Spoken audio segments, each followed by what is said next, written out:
Buonasera a tutti. Come potete vedere sono in video e non lì sul palco insieme a Beatrice Mautino e Enrica Favaro, perché non sono riuscito quest'anno a venire a Pordenone per Pordenone Pensa. Sono a casa in questo momento, ho bisogno di un po' di giorni di riposo e mi spiace perché l'anno scorso era stato un grande successo. Avevo fatto la mia prima presentazione pubblica del libro La scienza delle pulizie e c'è stato insomma, un sacco di affetto da parte vostra. Ho firmato libri per un sacco di tempo. Quest'anno avrei voluto parlare del libro che è uscito per Mondadori, Fa bene o fa male, a maggio, insieme a Beatrice Mautino, che invece è lì e avrebbe dovuto parlare e parlerà del libro che lei ha appena pubblicato sulla scienza dei cosmetici. Possono sembrare due argomenti distanti, ma in realtà entrambi i libri cercano di fornire tutta una serie di strumenti per andare a rispondere appunto alle domande che tutti noi ci poniamo come consumatori quando troviamo un cibo nuovo o un cosmetico. Quindi fornire degli strumenti, imparare a farsi le domande giuste e poi andare a cercare la risposta. Qualcun altro mi ha anche scritto, tra l'altro, dicendo: porto il tuo libro che è appena pubblicato, il tuo fumetto, il Dottor Neutron, per farmelo firmare, e purtroppo niente, ci sarà, spero, un'altra occasione. L'anno scorso, dopo la conferenza, siamo andati insieme a tutti gli organizzatori, che ringrazio ancora per l'invito. Purtroppo quest'anno non sono riuscito a venire. Siamo andati al ristorante e tra le varie prelibatezze ho assaggiato il frico. A me piace molto, devo dire che io l'ho assaggiato per la prima volta a Pordenone, non è tipico trovarlo dalle mie parti. Ecco, quando troviamo un cibo nuovo, un prodotto nuovo, ci viene naturale chiederci: ma fa bene o fa male? Che cosa possiamo sapere? Ecco, il libro che ho scritto per Mondadori può aiutare a farsi le domande giuste per trovare risposte a queste domande che tutti noi ci poniamo. Quindi fa bene o fa male? Quindi nel caso particolare il frico di sicuro è buono, a me piace tantissimo, ma come si fa in generale a ragionare su prodotti nuovi che magari hanno degli ingredienti che non conosciamo, non solo del cibo, ma riguardano anche la cosmetica, i prodotti per la pulizia, persino altri tipi di prodotti di uso quotidiano, alimenti, prodotti conservati e così via. Come ci si approccia? Ecco, io sono sicuro che quest'anno, anche se non ci sono io, Beatrice e Enrica vi sapranno sviscerare tutti i vari ragionamenti che servono per rispondere a queste domande. Arrivederci, spero a presto. Buonasera, come avete sentito ci ha dato lui direttamente la notizia, purtroppo non ci sarà neanche il collegamento, però noi abbiamo già lanciato l'invito, quindi siamo fiduciosi che entro un po' di tempo potremo averlo anche in presenza. Ma veniamo alla serata di questa sera. Oggi comincia Pordenone Pensa Scienza 2023, per noi è un grande piacere, perché per Pordenone Pensa l'obiettivo è quello di approfondire quella che è la realtà così come la vediamo e la conosciamo. E la scienza ha degli strumenti molto validi per fare questo lavoro. Primo, il dubbio, cioè il mettere in dubbio tutto quello che ci viene detto.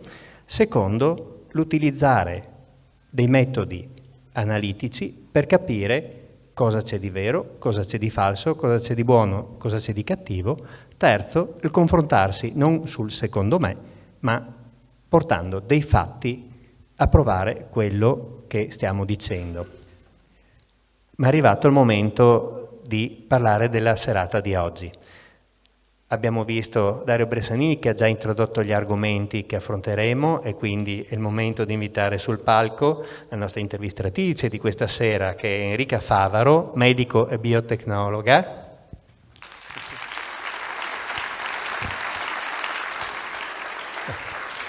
E anche lei biotecnologa, una comunicatrice scientifica, ma penso la conosciate meglio come divagatrice, e con noi Beatrice Mautino. A loro la parola e a voi buon ascolto. Buonasera. Buonasera. Buonasera, grazie Mario, grazie a tutti gli organizzatori, al Circolo Eureka, insomma, e a tutti voi per essere venuti qui. Come avete visto, appunto, Dario non c'è, aveva anche la vestaglietta che dimostra che era in convalescenza, però ci siamo noi siamo, come ha detto Mario, siamo due divulgatrici scientifiche e Enrica è anche medico e dietologa, quindi sul pezzo della serata di oggi. Dario prima ha parlato del frico e ha detto ma farà bene o farà male? Cioè sicuramente è buono, no? Qui credo che siamo tutti d'accordo che è buono, però farà bene o farà male, no? Il frico. Da un punto di vista dietologico c'è proprio... non lo so, io devo dire lavoro a Torino sul frico, non sono molto esperta, ecco. Vabbè, quindi abbiamo anche noi le nostre cose, insomma sì, no, il potere nutrizionale del frico non l'ho ancora, non so, ma proprio tu dopo la conferenza vorresti andare a mangiare il frico? Ma sì. No? No, non so, perché io avevo portato delle gallette di riso, sai, quelle tipo cartone, nel senso... No, allora aspetta. Pensavo che dopo potevamo anche... Allora, no? Va bene la scienza, però io vorrei fare un sondaggio. Qua so che tra l'altro siete, come dire, siamo in casa del frico, per cui... Allora, secondo voi, al di là di buono o non buono, perché se parliamo di bontà, cioè con le gallette lì di polistirolo, insomma, non ce n'è. Però, parlando di salute, no?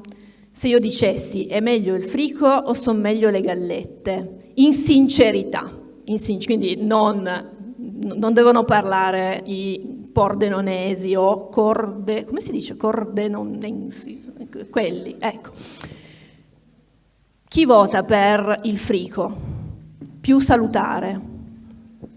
Ah, ci si è proprio, guardali lì. Quando uno dice la negazione, no? Bene, chi vota per le gallette, le tristi gallette? Qua figurati, certo, abbiamo la dietologa. Allora, ma allora, innanzitutto come facciamo a capire esatto, cosa fa meglio tra le gallette di riso e il frico? Allora, abbiamo degli strumenti scientifici che... Io userei una di quelle app. Hai presente? Quelle che ti permettono di... Avete presente? Quelle che vi leggono gli ingredienti, vi danno il voto, no? Io non ho presente, ma tutti i miei pazienti hanno Esatto. presente benissimo. Allora, io ho fatto la prova prendendo un pacchetto di ste gallette di riso e poi prendendo un frico di quelli però confezionati, perché mi serviva la tabella nutrizionale, no? Allora, ve li dico senza dirvi a chi appartiene l'uno e a chi appartiene l'altro. Allora, abbiamo da una parte un alimento che possiamo definire fit, come direbbero sui social, 200 kcal per 100 grammi, 10 grammi di grassi, 12 grammi di carboidrati, quindi no, abbastanza così, e addirittura 15 grammi di proteine, quindi un alimento proteico di quelli da andare in palestra, quelle cose lì che vanno bene. Dall'altro abbiamo un alimento che ne ha 400 di calorie, cioè circa il doppio, no? Ha meno grassi, solo il 2, ha tanti carboidrati, 80 grammi di carboidrati, e i carboidrati si sa che sono il male, malissimo. No? 2,6 grammi di fibre e poi la metà delle proteine dell'altro, quindi 8 grammi di proteine. Qual è il frico secondo voi? Guardali lì, Qui, questo si chiama bias di conferma, tutti eccoli, quelli che avevano alzato la mano prima sono tutti lì che dicono hai visto. Allora il frico vince, cioè se noi facessimo quella prova delle app tra il frico e le gallette di riso vincerebbe il frico, perché il frico ha la metà delle calorie delle gallette di riso, c'ha più grassi, però non c'ha i carboidrati, c'ha meno carboidrati, c'ha più proteine. Il problema è che siamo partiti con le gallette di riso perché devo dire, nelle maggior parti insomma, delle persone che intervisto, tutti quelli che si mettono a dieta mangiano queste gallette di riso, senza sapere nemmeno che sono molto caloriche queste gallette di riso, oltre che non sono molto buone. Ecco. No, questo possiamo dirlo, sì. Decisamente meno del frico. Quindi abbiamo sempre delle credenze comuni che tramandiamo di generazione in generazione che poi in qualche modo non andiamo a certificare. Ecco. Quindi la serata di questa sera servirà anche per avere dei piccoli strumenti per andare a vedere esattamente anche dove possiamo trovare alcune informazioni. E il primo strumento che vorremmo così lasciarvi da portare a casa è quello di buttare via ste app, no? Quindi farne a meno. Perché? Perché l'app ha dato delle informazioni vere. In un caso sono 200 calorie, nell'altro sono 400, in un caso sono tot grammi, in un altro è... Il punto qual è? Il punto è che sono per 100 grammi. Il frico, allora, per fare 100 grammi di gallette ne dovete prendere praticamente 2/3 di confezione. Le confezioni sono da 150. Mangiarsi 2/3 di confezione di gallette... E dopo non respiri più, non perché respiri. Nel senso bisogna diciamo che hai altri rianimare... Problemi. Invece un frico, che qui ho scoperto che si chiamano fricchetti, quelli piccoli confezionati sotto vuoto, già solo lui ne ha 200 di grammi, cioè quindi già tutto doppio. E un frichetto, adesso nessuno mangia mai un frichetto, vero? Se ne mangiano almeno 2, con il prosciutto, no? 1, 3 addirittura. 3, scusate, io sempre arrivo dal Piemonte. Quindi 3 frichetti sono 600 calorie, più il prosciutto, più insomma tutte quelle che non è che lo mangi da solo, no? E però se uno si limitasse alla semplice valutazione di questi sistemi, direbbe: ma allora io posso mangiare tutto il frico che voglio. Perché? Perché da un punto di vista della sua tabella nutrizionale è migliore rispetto alle gallette. Poi le gallette sono il male e quindi insomma dimentichiamocele.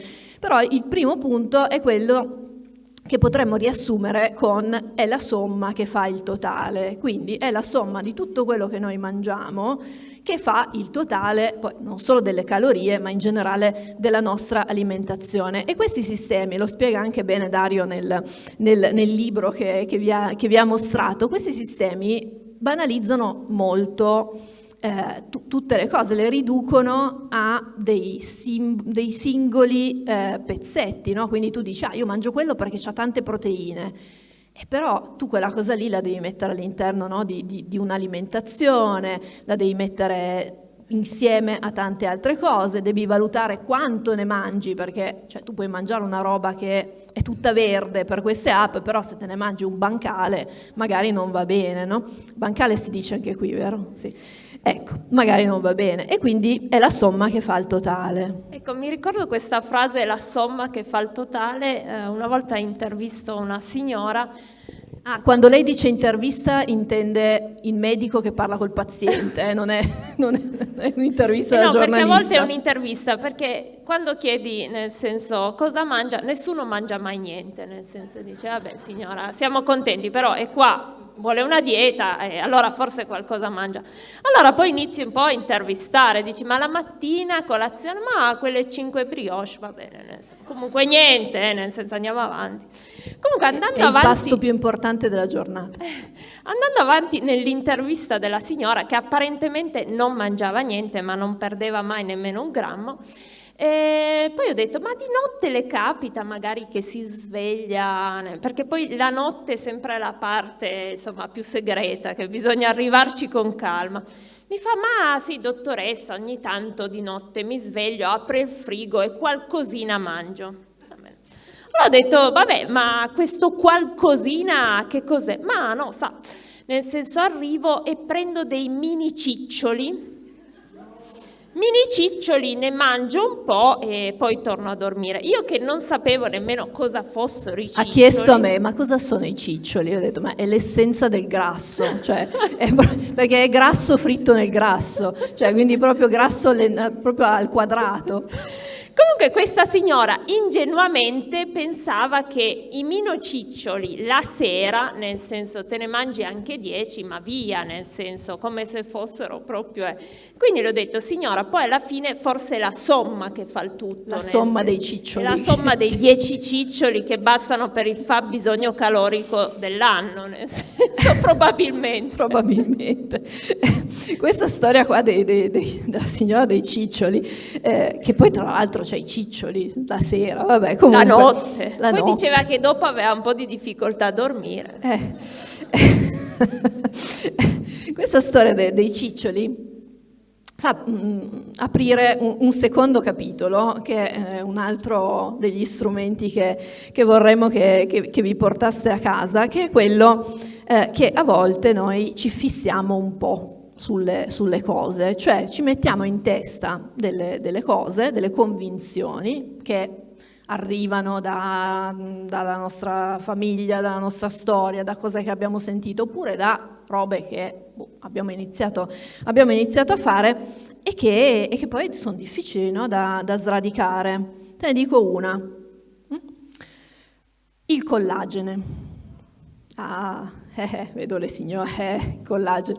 Allora, il collagene, sapete più o meno tutti cos'è il collagene?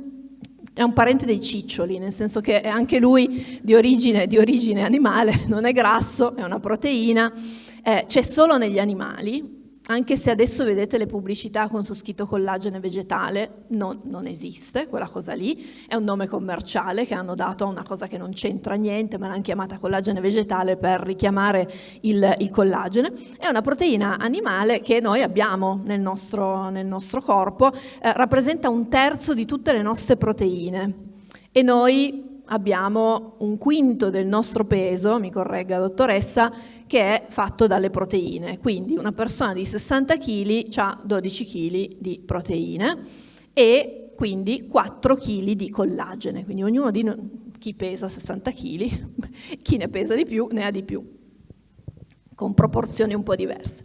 Quindi noi siamo fatti, ne abbiamo tanto noi di collagene, e però il collagene ha delle caratteristiche particolari, perché serve a tenere su di fatto la nostra pelle, soprattutto nelle persone giovani, no? Tiene bene su la pelle, ben tirata e bella tesa.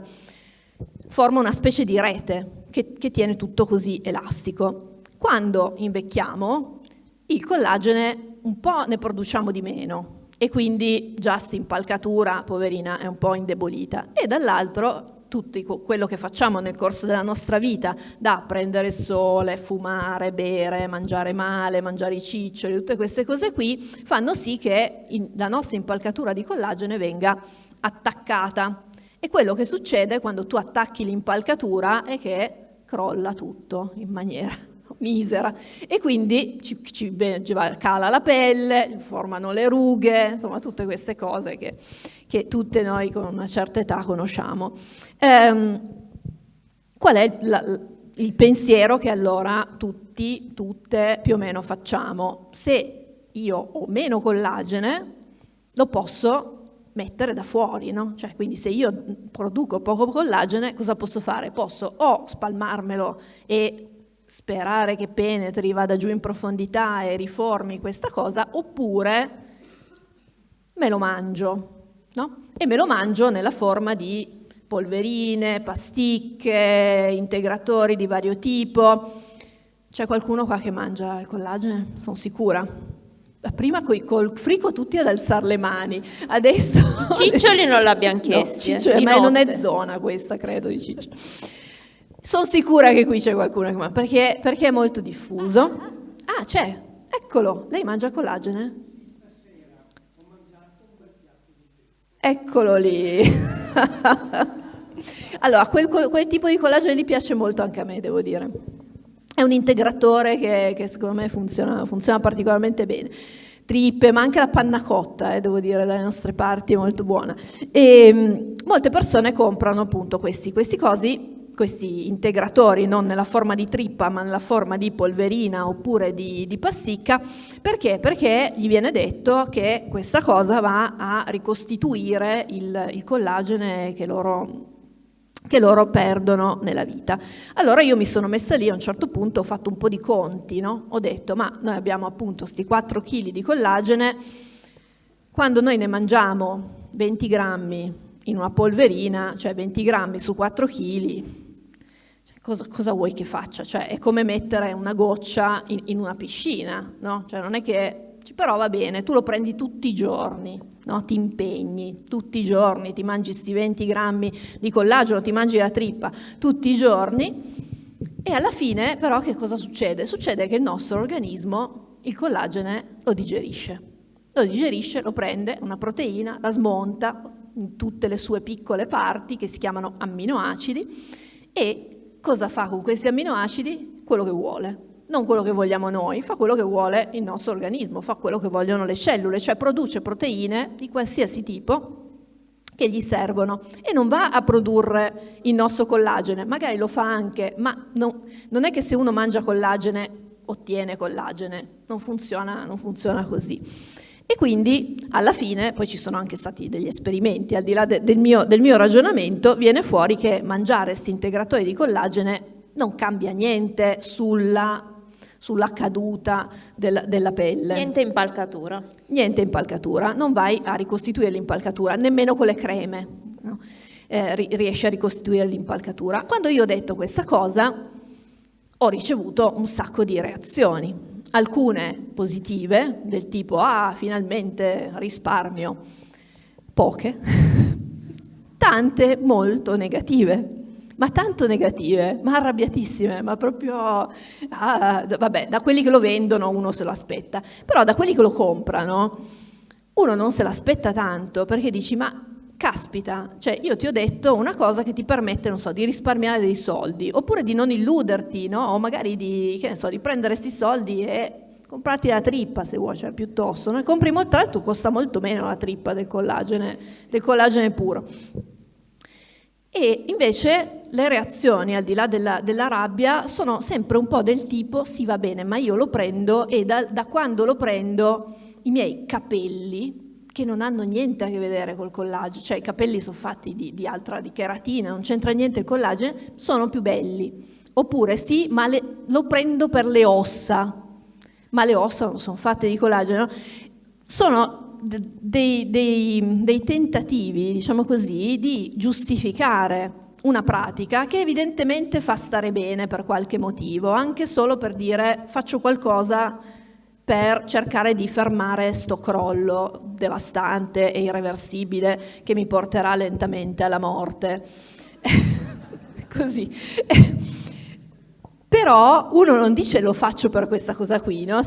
Abbiamo sempre, e mi ci metto, abbiamo sempre bisogno di trovare una spiegazione, per cui nel momento in cui la nostra credenza viene un attimo smontata, noi troviamo subito una scappatoia, no? Per riuscire a comunque giustificare quell'azione lì. E questo, di nuovo, è un po' una di quelle cose che ci piacerebbe che portarci a casa da qui, è quello di provare a smontarci un po', no? Mettere in discussione le nostre convinzioni.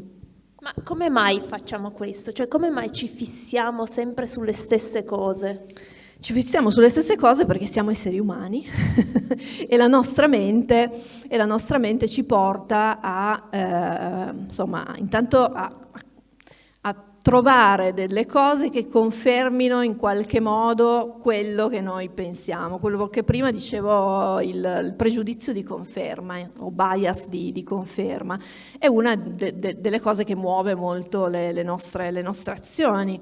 Noi tendiamo a dar retta di più a un qualcuno che dice cose che pensiamo anche noi. Se invece un qualcuno dice un qualcosa che va contro quello in cui noi pensiamo, crediamo, eccetera, magari gli diamo retta, però ci dobbiamo fidare molto di quella persona lì, insomma comunque siamo sempre un po' scettici, no? Eccetera.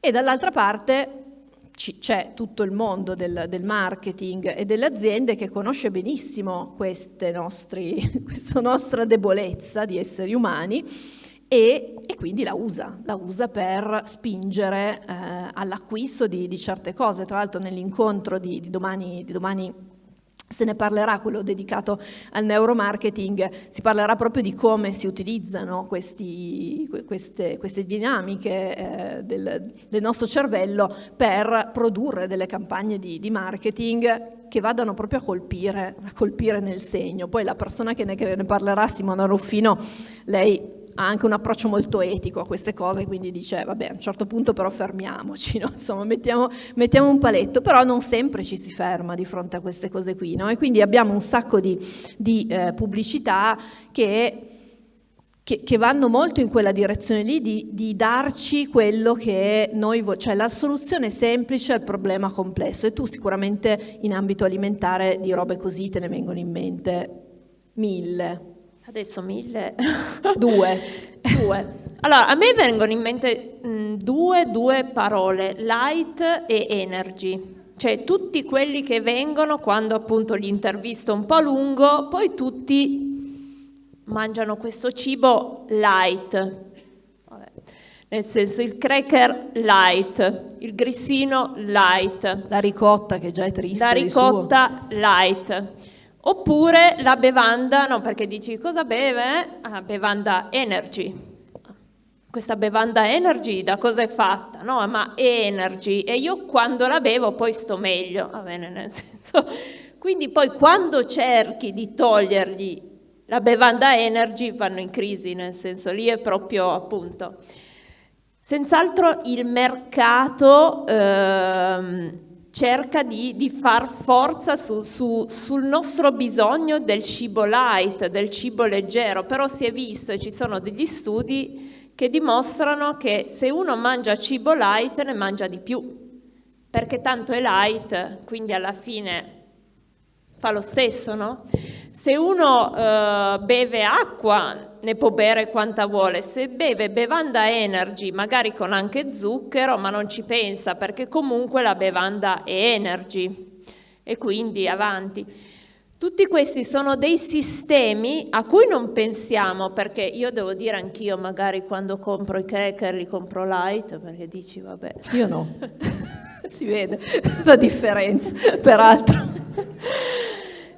Però sono dei sistemi che ci devono mettere in allarme, no? Su cui comunque dobbiamo ragionare e dobbiamo, insomma, in qualche modo pensandoci o sapendo certe cose ci stiamo più attenti. Ma sì, è di nuovo quella storia che dicevamo prima della somma che fa il totale. Tra l'altro questo è una frase di Totò che però è stata presa come spunto da una persona che si occupa di divulgazione dell'alimentazione, soprattutto su Facebook ma anche su Instagram, magari qualcuno di voi lo conosce, si chiama Gabriele Bernardini e ha proprio come soprannome sui social la somma e il totale. E proprio sul suo gruppo l'altro giorno leggevo di una persona che aveva ricevuto come informazione per una dieta di mangiare 80 grammi di pane a pasto al giorno, non mi ricordo, e quindi aveva comprato un bel po' di pane, aveva fatto tante porzioni, 80 grammi, no? E li aveva tenuti lì. L'aveva tenuto fuori, non l'aveva congelato, quindi era lì e man mano il pane si è seccato, quindi man mano che andava avanti coi giorni. Al quarto, quinto giorno aveva sto pane secco, l'ha pesato ed erano 60 grammi. Allora il suo pensiero è stato: ne posso mangiare di più. No? Posso andare a prendere 20 grammi, no? dall'altra cosa, perché? Perché non sono più 80. E lì Gabriele gli ha detto: Ciccio, è evaporata via l'acqua, no? Quindi le calorie sono le stesse. E questa persona ci ha continuato a dire: ma sì, ma erano 80, adesso sono 60, io devo mangiare 80 grammi di pane, no? E il punto è che il pane secco ha a parità di peso più calorie del pane umido, insomma con l'acqua dentro, ma noi all'acqua non ci pensiamo. Noi pensiamo che 80 grammi siano 80 grammi, no, per sempre. Quindi di nuovo bisogna mettersi lì e ragionare un po' come la storia del frico di prima, no? È vero che sono meno calorie per 100 grammi, però poi tu te ne mangi 3 come la persona lì e quindi la somma fa un bel totalone. Come ad esempio, qua non sarà il caso, ma a Torino di solito si pensa che i cracker e i grissini, che sono tipici torinesi, facciano molto meglio del pane. Quindi tutti dicono: no, ma io pane non ne mangio, poi sì, mangio comunque i cracker, magari i Tuk, che sono buonissimi, non per fare esempio, nel senso, però sono dei buonissimi, Però quando uno gli spiega che forse fa meglio un bocconcino di pane piuttosto che i cracker e i grissini, che oltre a tutto contengono grassi e contengono comunque anche un alto contenuto di sale, nel senso sono quelle credenze che poi appunto fanno odiare tutti i dietologi, perché poi alla fine nel senso... Vabbè, però magari poi dimagrisce, quindi lo odi un po' di meno. Sì, Tu prima, quello- Enrica, hai detto delle bevande energy. Le conoscete, le avete viste, ormai ce ne sono di tanti tipi. Al supermercato ormai c'è praticamente un intero scaffale. Una volta ce n'era una, quella che metteva le ali, adesso ce ne sono tante che hanno lo zucchero, oppure ci sono anche quelle con i dolcificanti, quindi le versioni zero, senza calorie. E una delle cose che a me ha sempre colpito di queste bevande energy è che loro, a parità di, non so, ti dicono che ti tengono sveglio, no? C'è un po' quest'idea che non so, gli studenti soprattutto, no? Che bevano queste robe per stare svegli. Poi uno va a vedere la quantità di caffeina che contengono, è l'equivalente di una tazzina di caffè, al massimo 2, insomma, però non è una roba, no, che dici stai lì tutta la notte con gli occhi aperti, è come bere un caffè. Allora dici, ma da dove arriva sta parte energy, no? E facendo un po' di ricerche, la parte energy non arriva dallo zucchero, che c'è, ma c'è come in tutte le bevande gassate, quindi insomma non è che è più energy appunto la Red Bull della Fanta, no? Da un punto di vista di zucchero stanno messe più o meno allo stesso modo. La differenza è spesso in una molecola, una sostanza che si chiama taurina. L'avete mai sentita nominare? Sì, si usa anche come integratore, no?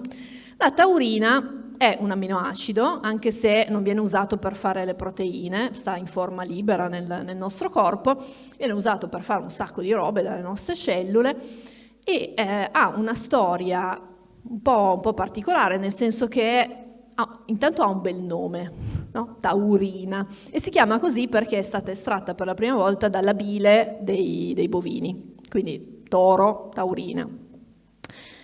Gli hanno dato sto nome e il marketing dell'epoca ha detto, ma una roba con un nome così bello, cioè non è che possiamo buttarla via, cioè non è come dire lisina, no? Cioè, bello, glutammato, no? Taurina, no? Taurina è una roba che ti dà l'idea di forza, di potenza, di energia. E quindi c'è stato questo imprenditore asiatico che ha scelto a un certo punto di inserire la taurina in una di queste bevande, l'equivalente della Coca-Cola del locale, e di proporla a dei personaggi, delle persone che facevano dei lavori usuranti, no? Dei lavori, non so, potrebbe essere quello che lavora nei cantieri per strada, oppure muratori, insomma persone che fanno dei lavori fisici. E chiaramente questa bevanda aveva una botta di zuccheri, quindi comunque a loro andava bene, però gli aveva messo la taurina e aveva disegnato sulla confezione dei tori, anzi l'equivalente asiatico del toro, con dietro un sole, no? che dava l'idea di questi tori che crescevano davanti al sole, e l'ha chiamata con un nome che non mi ricordo, ma era un nome appunto con una radice un po' indiana, e poi questa azienda, questo prodotto è stato poi acquisito dalla Red Bull, che ci ha poi creato la sua bevanda, e si chiama Red Bull perché ci sono questi due tori rossi che richiamano la bevanda originale, e contiene taurina.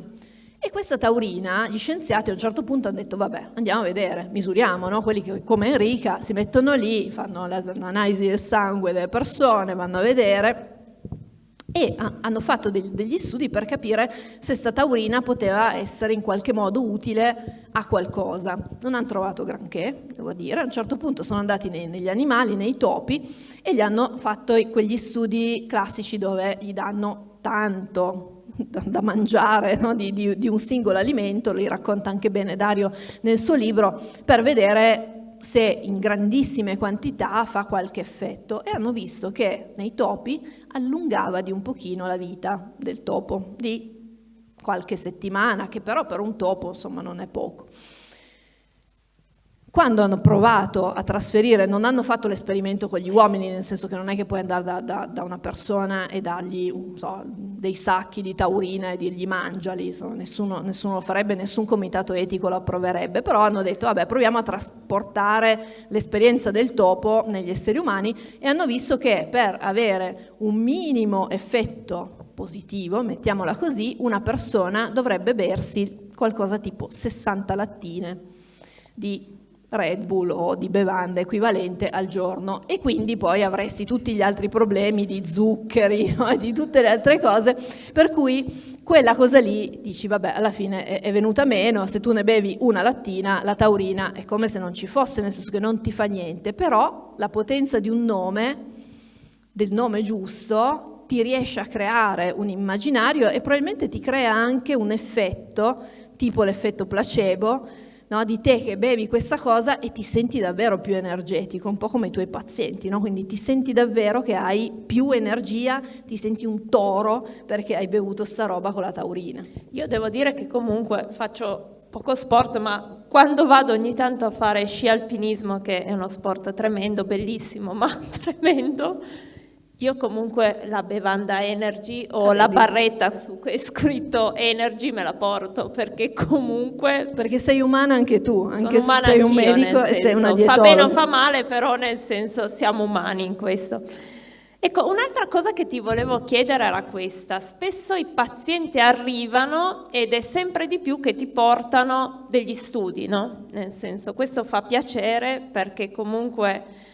che si dica è bello che le persone comunque diciamo copartecipino alla loro salute, quindi anche si informino, però arrivano e obiettivamente ormai ti dicono bene, uno studio ti dice che il digiuno fa bene, uno studio ti dice che i carboidrati mangiati la sera fanno ingrassare. Uno studio dice che i ciccioli fanno dimagrire. Questo non me l'hanno ancora portato. Ma secondo me esiste, secondo me se andiamo a cercare esiste. Qui forse possiamo chiedere l'aiuto alla regia, che poi è Mario, di mandarci un video.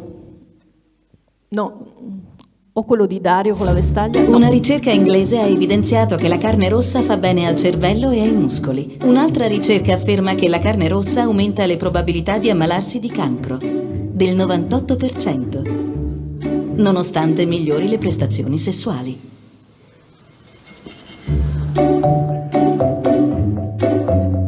Una ricerca afferma che il 70% della popolazione mondiale è intollerante al lattosio.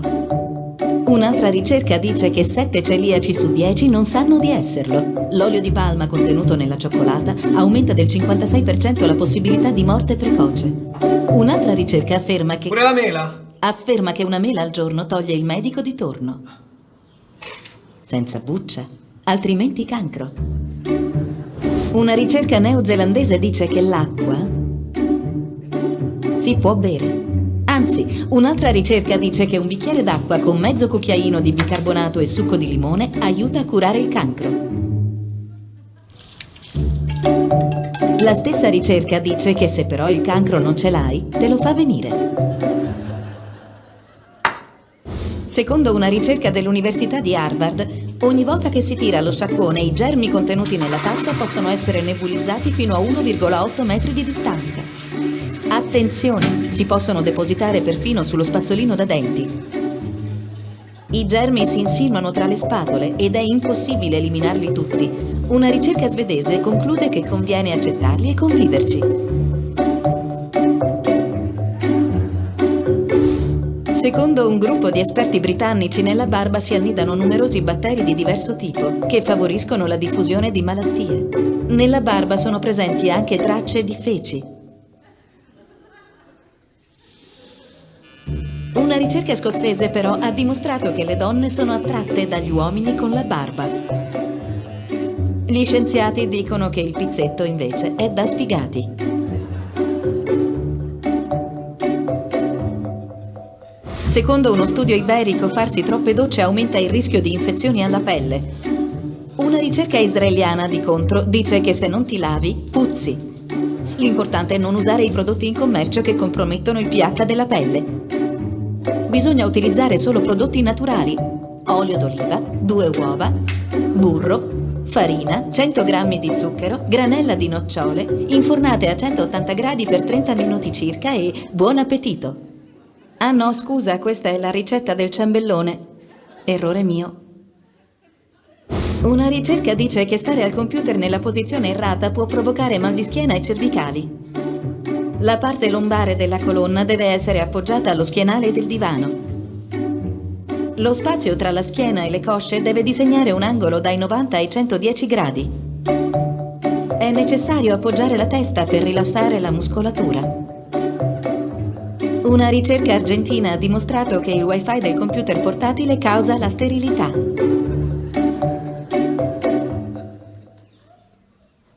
Una ricerca giapponese afferma che passare troppo tempo davanti a uno schermo può danneggiare la vista. Raga, sto chattando. Usare troppo la tastiera può provocare l'artrite. Sì, vabbè. E anche la sterilità.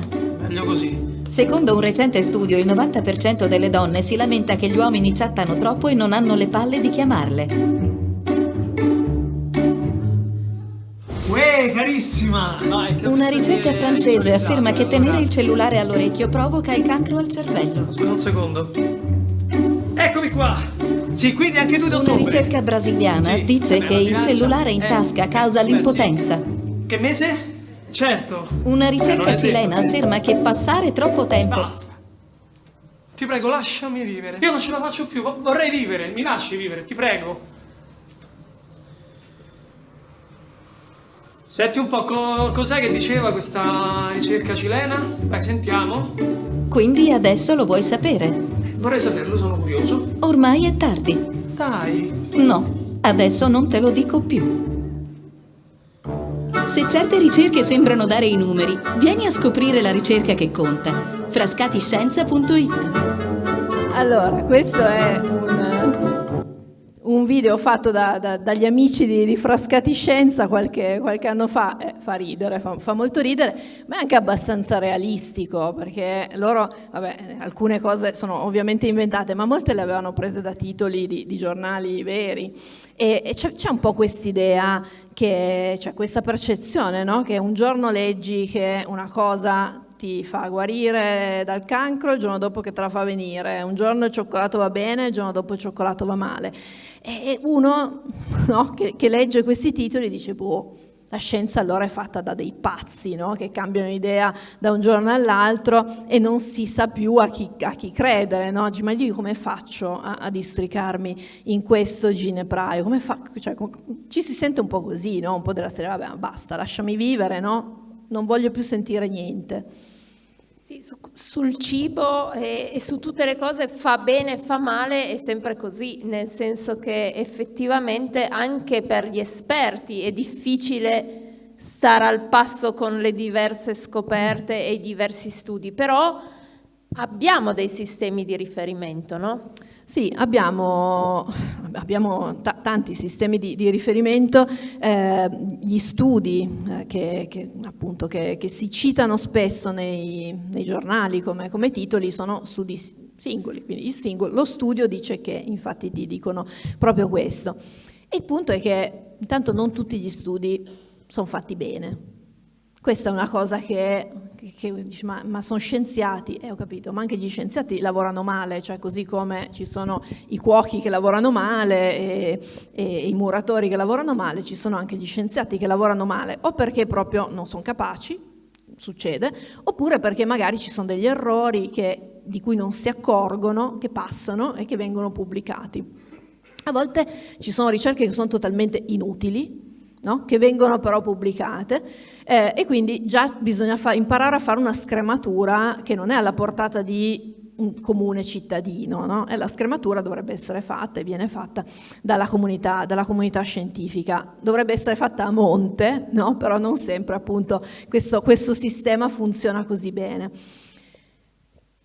Il modo per riuscire a, come dire, districarsi un po' in questa selva di studi pubblicati arriva appunto dalla comunità scientifica in quei sistemi che appunto di nuovo Dario nel suo libro spiega molto bene, che sono sistemi di cui la comunità scientifica si è in qualche modo dotata per venire un po' a capo, perché quella sensazione lì che raccontava l'attore è una sensazione che hanno anche gli scienziati.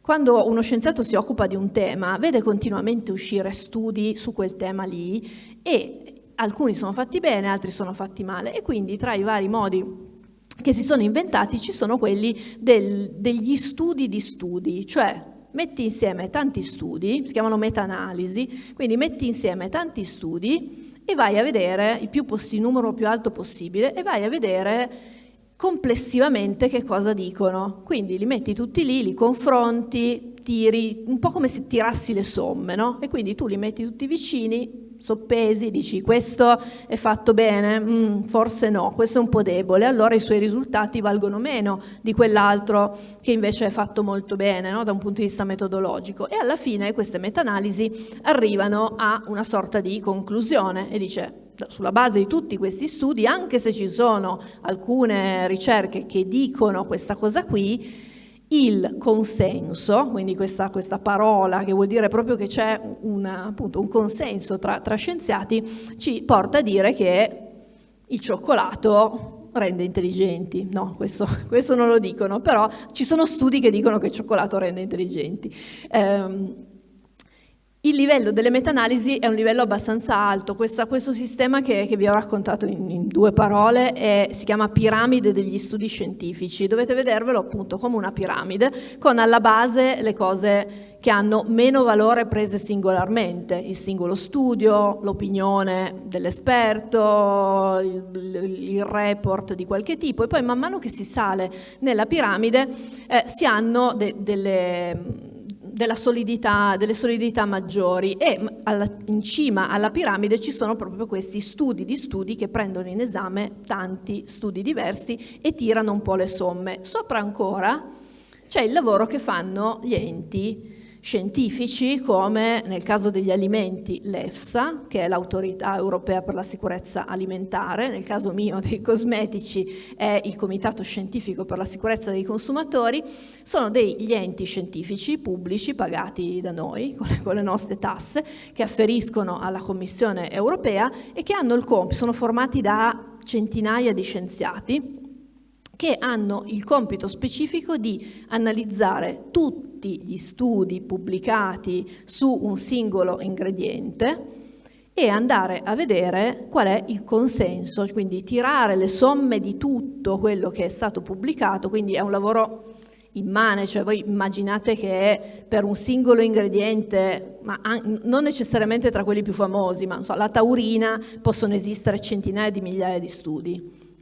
Loro si mettono lì, li leggono tutti, li studiano tutti, vanno proprio a indagare come sono stati fatti e alla fine tirano le conclusioni. E le conclusioni in genere sono delle linee guida oppure l'autorizzazione, per esempio, a mettere in commercio quell'ingrediente, oppure il divieto a mettere in commercio quell'ingrediente, perché dalla somma di tutti gli studi viene fuori che non è sicuro. Questo sistema, che è un poco conosciuto perché gli enti pubblici non sanno tanto raccontarsi e quindi non è una cosa che passa molto, però è una garanzia di sicurezza dei consumatori. Perché? Perché ti dà proprio appunto la garanzia che c'è un qualcuno che si mette lì e analizza tutta la conoscenza su un determinato ingrediente e alla fine ti dice: ok, sulla base di tutto quello che è stato studiato fino a qui possiamo dire che questa cosa è sicura, oppure che è sicura a queste condizioni qui, dove le condizioni possono essere non usare questa roba in quantità superiori a questa soglia qui. Questo sistema, in particolare dell'EFSA e per i cosmetici del Comitato Scientifico per la Sicurezza dei Consumatori, fa sì che l'Europa sia il posto più sicuro al mondo dove vivere. in termini di alimentazione e di cosmetici, perché abbiamo questi sistemi che valutano ingrediente per ingrediente e applicano quello che viene chiamato principio di precauzione, cioè di fronte al dubbio ragionevole che un qualcosa possa fare male, quel qualcosa viene fermato, viene bloccato e quindi rimane in commercio solo quello che ha dimostrato di essere sicuro. Questa è una di quelle convinzioni che sono difficili da far passare. Perché? Perché c'è un po' l'idea che mangiamo schifezze e ci spalmiamo schifezze, no? E che quindi ci sono un sacco di cose tossiche, cancerogene, no? Che noi mangiamo o che appunto ci spalmiamo addosso. E invece non è così. Non è così proprio perché abbiamo questi sistemi che fanno sì che non ci dovremmo trovare nella situazione del poveretto del video sballottato da uno studio all'altro. Poi ci troviamo nella condizione del poveretto del video perché abbiamo un sistema informativo che fa abbastanza pena e che quindi non è capace di mettere quel singolo studio nel contesto e quindi di raccontare, ok, sto studio ha detto questo, però gli altri 18.000 fatti sullo stesso tema dicono qualcos'altro. Ci fanno dei segni, forse. Ma io magari sentirei se dal pubblico magari c'è qualche domanda, qualche curiosità, fa bene, fa male. No, li abbiamo uccisi. Abbiamo ucciso il pubblico. Noi facciamo male di sicuro. O forse vogliono andare tutti a c'è una mano là. Buonasera. Ciao. Volevo chiedere se i dolcificanti naturali, quindi in sostituzione dello zucchero, sono dannosi e in quali quantità eventualmente. Intendi Grazie. la stevia, tipo? Allora, rientra un po' nel discorso che facevo adesso, quello di se un qualcosa viene autorizzato al commercio significa che è sicuro. I dolcificanti sono tra gli ingredienti un po' più sotto i riflettori per mille motivi, magari quelli naturali un po' meno, naturali la stevia appunto un po' meno, gli altri l'aspartame, no? Sono in genere spesso oggetto di comunicazioni anche allarmistiche. Recentemente è successo proprio un caso sull'aspartame che è stato dichiarato un possibile cancerogeno dall'OMS, però allo stesso tempo l'OMS ha detto ma potete continuare a mangiarlo, no? Quindi c'è stato un attimo di panico nella popolazione. Per quanto riguarda proprio la stevia nello specifico, c'ha le sue magagne, come un sacco di altri ingredienti, però usata nelle condizioni normali d'uso, che sono quelle previste da un uso sensato, cioè la metti nel caffè, la metti dove vuoi metterla, non rappresenta un rischio per la salute. Questa cosa dell'uso normale è di nuovo una cosa che è difficile da capire, perché uno dice vabbè, ma tu come fai a sapere che io la uso normalmente? Perché io magari la metto il doppio di quello che dovrei mettere, allora sono a rischio. Gli enti regolatori calcolano un margine di sicurezza che è di 100 oppure 1000 volte inferiore rispetto alla dose che potrebbe fare in qualche modo male, che vuol dire che per avere un qualche tipo di problema tu dovresti mangiarne 100 volte tanto al giorno per tutta la vita. Quindi diciamo che no, cioè se ti piace la stevia, ammesso che ti piaccia, cioè, va bene, nel senso che a me per esempio non piace perché c'ha un sapore un po' metallico, no? Quindi quando la metti tipo nel caffè è una roba, non so, però questo è un gusto personale. Però lato salute non ci sono problemi nell'uso normale che si può fare della stevia. Devi aspettare il microfono.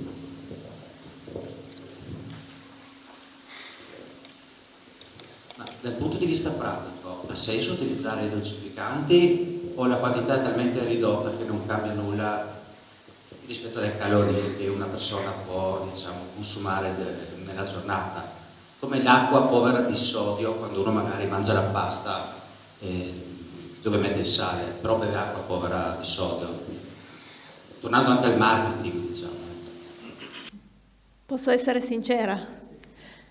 non ha nessuna utilità, nel senso che alla fine, dal punto di vista pratico, io dico sempre meglio non mettere né zucchero né dolcificanti, nel senso che, tra l'altro, tempo fa c'era la credenza che mettere il dolcificante ti rendeva immune dalla voglia di dolce, e si è visto che non è così, nel senso che comunque la voglia di dolce è una cosa che rimane, ecco.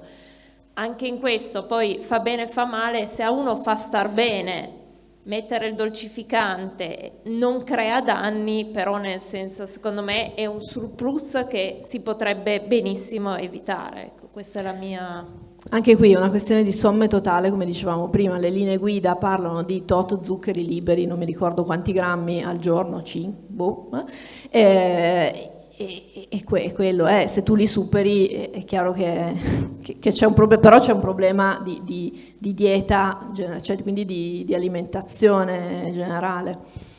Posto che per alcune cose il dolcificante non funziona, cioè se devi fare una torta, lo zucchero ha anche una funzione, adesso faccio il Bressanini della situazione, lo zucchero ha anche una funzione strutturale, e quindi è chiaro che il dolcificante non te lo sostituisce. E poi di nuovo, per il dolcificante c'è di nuovo secondo me l'effetto light. Io sto mettendo il dolcificante, io ogni tanto nel bar dell'ospedale vedo appunto spesso che usano questi dolcificanti, e magari metti 3 bustine di dolcificante e dici no, nel senso, cioè l'effetto è perché stai usando una cosa che tanto non è... C'erano degli studi che avevano fatto negli Stati Uniti, nei fast food, e hanno visto che gli utenti, i clienti che sceglievano le bevande light poi prendevano dei panini più grossi, fondamentalmente. Perché? Perché dici vabbè, lì sono a posto e quindi posso sforare, posso sgarrare un po' di più con il panino, e il risultato finale complessivo, che tra l'altro è una delle cose che ha sottolineato anche l'OMS recentemente, è che l'uso dei dolcificanti ti porta a ingrassare di più, ma non perché il dolcificante faccia ingrassare, ma perché innesca un meccanismo mentale che fa sì che poi ti senti più libero di mangiare, di fatto, insomma, di mangiare i frichi, magari ne mangi 4 invece che 3. Come ad esempio un'altra cosa molto nota sono questi alimenti gluten free.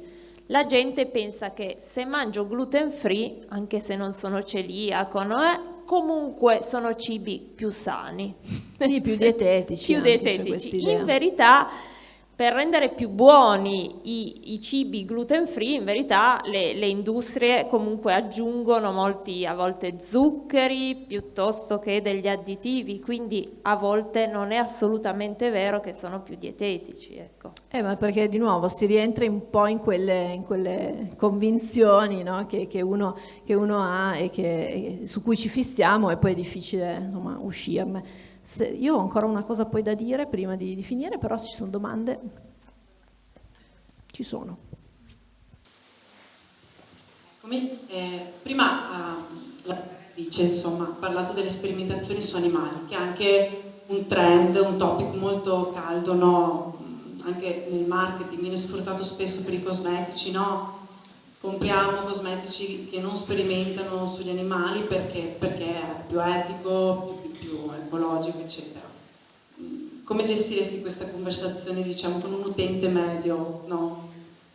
Posto che l'utente medio non esiste, ma nel senso che ognuno è un individuo a sé. Sono 2 alimenti e cosmetici, in questo caso sono 2 robe completamente diverse. Nel caso dei cosmetici la sperimentazione animale non c'è, punto. E non c'è da un sacco di tempo, dal 2004 non c'è sul cosmetico finito, quindi quelle cose tipo spremono lo shampoo negli occhi dei conigli, no, non l'ha mai fatto, ma comunque dal 2004 proprio è vietato dalla legge. Dal 2009 non si possono testare su animali i singoli ingredienti, dal 2013, quindi da 10 anni, non si possono importare in Europa cosmetici o ingredienti che siano stati testati su animali altrove. Quindi nel nostro paese e sul suolo europeo a oggi non si possono comprare cosmetici testati su animali. E uno dice, ma allora perché ci stanno sti bollini? Allora, io per aver spiegato perché ci stanno sti bollini mi sono preso una diffida una volta dalla LAV e quindi siamo registrati? Sì, va bene, va bene. Ne prendo un'altra.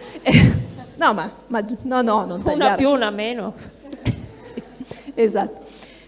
I bollini, allora, la cosa, il bollino del coniglietto, che poi ci sono in varie forme, hanno una funzione che è quella di dire che quell'azienda lì non fa sperimentazione sugli animali dal 1900 e qualcosa, cioè c'è sempre un riferimento a un anno che in genere è prima della legge, cioè del divieto, se no sono buoni tutti.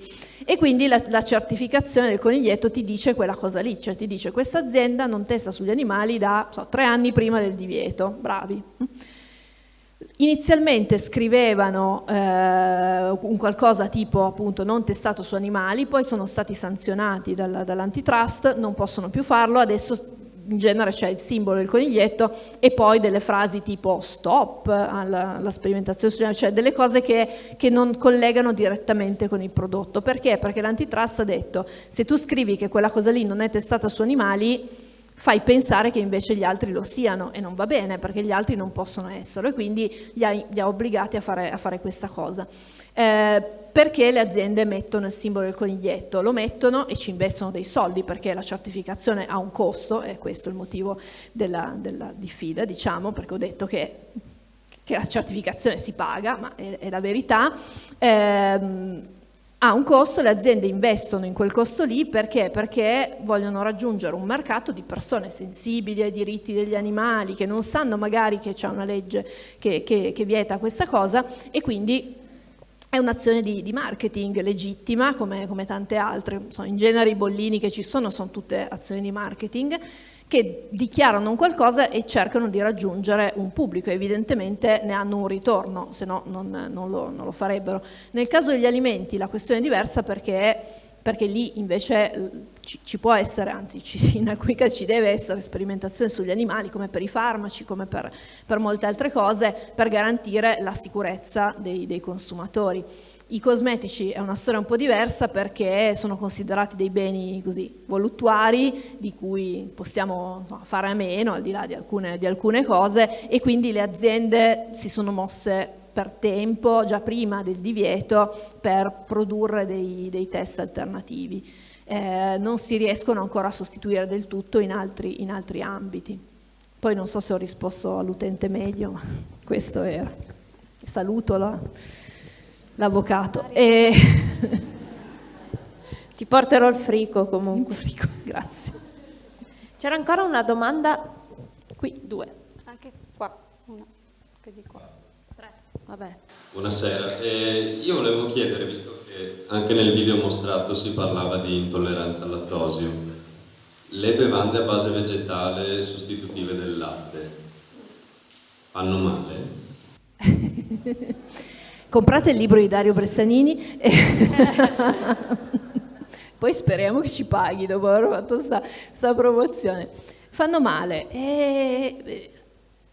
Come si fa a rispondere a una domanda del genere? No, non fanno male nel senso che sono alimenti che sono autorizzati e quindi insomma non devono fare male, dipende da quanti ne bevi e se hanno tanti zuccheri, se non ce li hanno, cioè bisogna fare un discorso andando un po' dentro alla cosa, è tutto lì. Di per sé no, anche hai toccato un tema, le intolleranze, ormai nel senso le intolleranze, tutti sono intolleranti a qualcosa, poi quando chiedi ma c'è un certificato, c'è una paziente che visitavo oggi, ogni giorno che vado a visitarla c'è un'allergia, una intolleranza in più che non mi aveva detto, nel senso va bene, io segno man mano.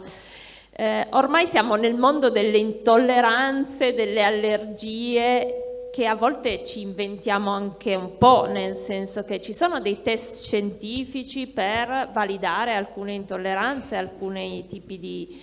e quelle poi rientrano proprio delle patologie. Altre non è per dire, ma sono anche un po' delle mode che ci creiamo, ecco, e che ci ha creato anche un po' il mercato. Sì, quella al lattosio è una di quelle certificate con un test che si fa anche in ospedale. Il fatto che si facciano in ospedale in genere è un indice di così quantomeno che c'è della sostanza dietro, però effettivamente sono poche. Esistono anche i latti delattosati, insomma, quindi però lì sono scelte, cioè non fa bene, fa male, è impossibile rispondere con un sì o con un no. C'era una domanda qua, gialla? Qua e qua. Ah, là. Sì. Buonasera. Tornando al discorso dolci, a livello nutrizionale c'è differenza tra zucchero bianco e zucchero di canna? Grazie. Qua dobbiamo veramente fare le gruppi, le promoter del libro di Bressani. C'è un capitolo intero su questa, sia sul sale sia sullo zucchero, sono 2 capitoli proprio su questa cosa. No, non c'è nessuna differenza tra le due cose. Ho letto il libro, quindi lo so. Da un punto di vista nutrizionale non c'è nessuna differenza. Ci può essere una differenza a livello di gusto. Quello di canna o le varie versioni anche più grezze ancora possono avere degli aromi che lo zucchero bianco ha perso nel processo di raffinazione, dove raffinazione per i chimici è una bella parola, anche se per tutte le altre persone no. E la stessa storia vale per il sale, insomma i sali colorati non hanno delle proprietà nutrizionali diverse dal sale bianco. C'è un po' questa cosa del bianco come il male assoluto, no? I 5 veleni bianchi, di nuovo è una di quelle convinzioni che tra l'altro arriva anche da amici di Enrica, cioè medici, no? Che hanno diffuso un po' queste convinzioni e lì si aprirebbe una parentesi gigante sulla responsabilità dell'esperto o del medico che si presenta con un camice bianco e che quindi ha un'autorevolezza che altre persone magari non hanno, e quindi le cose che dice una persona che si presenta come esperta valgono di più, e se quelle cose sono delle sciocchezze poi creano dei danni, no? Come la convinzione che appunto lo zucchero bianco sia il male e il sale bianco sia il male, eccetera eccetera. Un sacco di domande. Sì, buonasera, ritornando un attimo all'ambito cosmetico, volevo sapere una vostra opinione sulla consuetudine che hanno molte aziende di evidenziare il non contiene. Quindi si demonizzano degli ingredienti che gli enti regolatori invece consentono di utilizzare magari con determinate accortezze. Allora, la mia opinione personale è che io non li compro quelli che fanno così. Invece la cosa professionale è che è un atteggiamento che è abbastanza condannato proprio dagli organismi europei. Non si potrebbe neanche fare, poi non c'è una legge che lo vieta, ma c'è una raccomandazione che chiede appunto alle aziende di non scrivere senza un ingrediente autorizzato, proprio perché se tu scrivi senza alcol e l'alcol è un ingrediente che tu invece hai autorizzato, dai l'idea che l'alcol faccia male nei cosmetici, ovviamente, o i parabeni o i siliconi e queste cose qui, e quindi l'Europa ti dice fermi, questa cosa non è corretta, perché si dà cioè si mette il consumatore in confusione e lo porti anche a fidarsi meno delle istituzioni, perché noi abbiamo fatto tutto un lavoro per arrivare a capire se quella roba lì è sicura e poi tu mi metti senza. Quindi questa cosa in teoria appunto non è vietata, ma c'è una forte raccomandazione a non farlo. Le aziende se ne sbattono fondamentalmente perché quella cosa lì funziona, un po' il marketing del terrore funziona. No, tu hai un'azienda? Ah, ecco. In genere queste domande arrivano sempre dai prodotti. E hai un'azienda che non fa questa cosa, ovviamente. Ci sono delle aziende che fanno anche delle liste di proscrizione su determinati certo. ingredienti. Sì, quindi, sì, no, io appartengo all'altra categoria. Ecco, la blacklist. Assolutamente. Sì. Questa cosa va molto, adesso poi dopo farai il tuo spot per la tua azienda. Questa è pubblicità comparativa nello specifico e quindi quello che può succedere e che ogni tanto succede è che l'antitrust di cui sopra, su segnalazione di utenti, possiamo fare tutti una segnalazione all'autorità garante, vada a intervenire sulla pubblicità, quindi sulla dicitura, chiedendo la rimozione, facendo pagare la multa, eccetera. Spesso pagare la multa è la strada più semplice, le aziende pagano e tengono la dicitura, diciamo, no? Detta proprio così. Però è un po' scorretto farlo. No, certo. Laggiù, no, poi dopo qua. là che... Buonasera. Avrei una domanda sull'ambito della cosmetologia. Mi piacciono. Sì. Comunque, riferendosi al pensiero comune dell'acquirente medio, è giusto pensare che un prodotto che costi di meno agisce a un'azione peggiore di un prodotto che costa di più? No.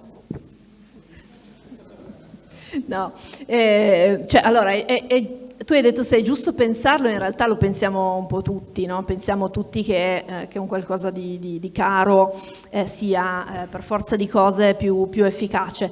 Nella realtà non è così, e il nostro amico produttore potrà dircelo che non è così, nel senso che il prezzo di vendita raramente è strettamente collegato al prezzo di produzione, salvo per i piccoli, magari a livello, quelli che lavorano a livello artigianale, dove hanno dei costi magari di lavorazione più alti.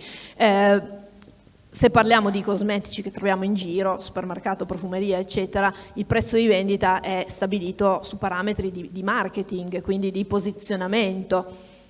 Adesso, esempio, il rossetto di una nota marca francese con il coso, come si chiama, l'astuccio dorato che quando lo chiudi fa click e fa quel click particolare, quella cosa lì, quel rossetto lì magari è lo stesso che tu trovi, proprio magari lo stesso davvero, che tu trovi da catena nelle stazioni, giusto per non fare nomi, non prendermi altre diffide, in una confezione di plastica. Quindi il contenuto magari è lo stesso. Perché? Perché magari è prodotto dalla stessa azienda terzista che produce per due brand, uno in ambito lusso e uno in ambito economico. E però il contorno cambia tutto. Cioè, un cosmetico non è un farmaco salvavita, no? È una cosa che tu compri anche per piacere, e avere quella roba lì dorata che fa quel click lì, oppure lo specchietto dorato che tu tiri fuori mentre sei sul pullman e ti fai vedere che c'hai quella roba lì, quella cosa lì la paghi e ti dà un piacere maggiore l'uso di quella cosa lì dorata rispetto al coso nella plastica, se ti piace quella cosa lì. E quindi alla fine la tua percezione sarà che quel prodotto lì è più di qualità rispetto a quello nella plastica. Per cui la risposta è no, però è anche un po' sì, nel senso che poi alla fine, se sono questioni di percezioni, se io penso che una cosa funzioni meglio ed è un cosmetico, forse ha funzionato, ha fatto il suo lavoro, è un trucco, si chiamano trucchi per quello. Sì. Direi che abbiamo ancora le ultime 3 domande. Domanda in fondo. Prego. Sì. Aspetta. Lassù, prima lassù e poi qua giù. Lassù che se no si prima o sbracciava poi tantissimo. Io ok, scusate. Vai. Allora, io volevo fare una domanda sulle erbe tintorie. E ci sono delle indicazioni di sicurezza se uno vuole passare dalle tinte chimiche alle erbe tintorie? Perché so che viceversa è un casino. Però se uno vuole passare dalle chimiche alle tintorie, come c'è un tempo che bisogna aspettare? No, okay. Non devi aspettare niente, puoi fare quello che vuoi. Poi posso andare di Lausonia tranquillamente? Puoi andare di Lausonia tranquillamente, è più difficile tornare, cioè è molto difficile tornare indietro, per cui pensaci bene prima di farlo. Io l'ho fatto e adesso ho un attimo difficoltà. Sono quei punti di non ritorno. No, comunque di difficile ritorno, quindi di fare le prove, insomma, quindi è un po' più complicato, diventa un po' vincolante, però il contrario no, perché il problema è e nelle erbe tintorie che contengono dei metalli che la pianta assorbe dal terreno, e tu però non sai quanto ne assorbe, perché sono cose appunto che non vengono comunicate, e quindi quei metalli si possono, cioè, sicuramente vengono assorbiti dal capello, e a seconda di quanti ce n'è e di quali sono, possono reagire con l'acqua ossigenata, quindi se tu fai la tinta dopo la cosa, ti si sciolgono i capelli. Già. Che direi no buono. No buono, no buono, decisamente no. Qui questo fa male. Cioè, questo fa male. Questo è chiaro. Quindi nel caso, amiche che fate l'enne, fate una prova su una ciocca prima di passare alla tinta. Al massimo si scioglie quella. Ciao, io volevo continuare sulle tinte. I prodotti cosmetici sono sicuri quelli che noi abbiamo, ma sono sicuri per tutte le età? Oppure cambia se sei incinta, per esempio, piuttosto che hai 15 anni? Se io voglio fare un colore, è sicuro per tutti oppure ci sono delle differenze? È sicuro per tutti, direi scusi i bambini che sono un attimo una categoria a parte, però tutti i cosmetici in circolazione devono essere sicuri anche per le varie condizioni, quindi anche in gravidanza, eccetera. Poi, a seconda di dove la futura mamma vuole mettere il suo paletto della sua sicurezza personale, può scegliere di farla, di non farla, di farla aprendo le finestre, eccetera, eccetera. Però devono essere sicuri anche in gravidanza, anche nelle ragazzine, nei ragazzini.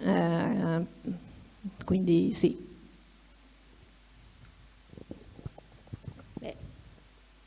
Purtroppo c'è ancora una domanda, tanto insomma abbiamo preso tutti bevanda energy, quindi possiamo andare avanti fino a tarda notte. Il frigo ce lo danno ancora? Finché, dai, ancora una domanda, dai. Okay, qua. Volevo chiedere una cosa, siamo in una terra un po' a rischio, nel senso che noi con il frigo ci accompagniamo un buon bicchiere di vino. Volevo sapere dalla dottoressa se è per il tasso alcolico zero, nel senso che alcol no, o se il bicchiere di vino rosso può fare bene, come dicono altri. Questa è la classica domanda che spera di avere una risposta che sa che non avrà, vero? No, lei lo spera, ma se non è che c'è proprio un ma io bicchiere. sospetto già, conosco già la risposta, ma voglio sentire la dottoressa. Ah, certo, le piace farsi del male. Spesso a cena mi chiedono le cose e poi non vogliono sentire la risposta e dico Allora, il tasso alcolico che sarebbe previsto è 0. Nel senso... Sì, non c'è una dose sicura di alcol. E noi ci vediamo l'anno prossimo. Ci vediamo l'anno prossimo, è stato bellissimo. No, cioè, poi non c'è la dose sicura adesso, poi il punto è che... non è che noi dobbiamo vivere in camere sterili, e cioè, alla fine una persona sceglie, no, dove mettere la sua soglia, però l'alcol è un cancerogeno, certo, cioè su questo non ci sono dubbi, anche se poi sui giornali ogni tanto i dubbi, no, vengono comunicati, però questo ed è quello che sappiamo, e sappiamo che appunto non ci sono dosi sicure. Detto questo, non è che uno beve un bicchiere e gli viene il tumore immediatamente o necessariamente. Io avevo fatto, dico sta cosa un po' idiota, avevo fatto un video qualche tempo fa dove associavo il prendersi il tumore alla scheda punti del supermercato, che ti viene data con già dei punti sopra, no? In genere quando uno va c'è già dei punti sopra. Questi punti, nel caso del tumore, sono la propria predisposizione, i geni, la familiarità, insomma quello con cui noi nasciamo. Ognuno di noi nasce con un suo carico originale, diciamo così, di punti tumore e altre cose. Adesso parliamo di tumori, ma anche di altre cose. I miei punti tumore sono diversi da quelli di Enrica, sono diversi da quelli di tutti voi e arrivano dalla mia storia. Poi io nel corso della mia vita posso aggiungere punti, ma posso anche magari sottrarli, no? Perché li aggiungo se bevo, se fumo, se sto al sole, se, che ne so, cioè, vivo in un posto dove c'è l'amianto, robe del genere, aggiungo punti. Li tolgo se mangio la verdura, faccio lo sport, cioè se cerco, no, in qualche modo di controbilanciare. Alla fine la mia cartelletta dei punti tumore la raggiungo se riesco, cioè cerchiamo di non riuscirci, ma insomma se riempio tutta la cartelletta. Però nessuno sa con quanti punti tumore nasce e nessuno sa quanti punti tumore prende o perde nel corso della vita, per cui è tutto un gioco di equilibri, di nuovo la somma che fa il totale, per cui si può bere il vino, ma certo che si può, cioè tutti più o meno lo beviamo, no? Così come mangiamo il prosciutto e così come qualcuno fuma, eccetera, eccetera. Sono scelte che appunto che fanno parte delle tante scelte che si fanno nella vita, per cui di nuovo non bisogna prenderle come robe prescrittive, è una cosa che bisogna sapere. L'alcol ha quella cosa lì. Voglio bere? Bevi. Cioè, beva signora. No, senz'altro come dico spesso ai pazienti, ci sono delle cose che sappiamo che fanno bene e ci sono delle cose che sappiamo che fanno male. E poi ci siamo noi in mezzo, no? Nel senso che secondo me c'è un benessere complessivo che è di più di quello che sappiamo, no? Nel senso, io dico sempre, se una persona fa bene bere il bicchiere di vino, fa bene mangiarsi il salame, c'è un benessere soggettivo che secondo me va rispettato e su cui dobbiamo lavorare, no? Nel senso che non bisogna nemmeno demonizzare, ormai siamo in un mondo che tutto fa male, nel senso, e poi ti viene la depressione che forse è peggio, nel senso, no? di tante altre patologie. Quindi secondo me la parola giusta è equilibrio. Nella vita dobbiamo avere un equilibrio, un po' come diceva questa cartella appunti. Senz'altro le cose che fanno bene dobbiamo cercare di potenziarle. Per esempio lo sport. Infatti volevo dire, per esempio siete invitati domani alle 17 perché lo sport è una delle cose scientificamente provate che fa bene a un sacco di... praticamente a tutto, e poi siete invitati anche domenica mattina perché faremo una parte pratica, quindi vi invitiamo a una camminata che insomma fare sport, esercizio fisico all'aperto è una delle medicine per la longevità, diciamo, più sicure. Ecco. Così abbassate un po' quei punti e potete... Così. Va bene, noi direi che chiudiamo qui, grazie. Grazie davvero. Grazie a Enrica Favaro e a Beatrice Mautino. Propongo un bel applauso per Dario Bressanini che poi gli manderemo e chiaramente lo aspettiamo prossimamente qui.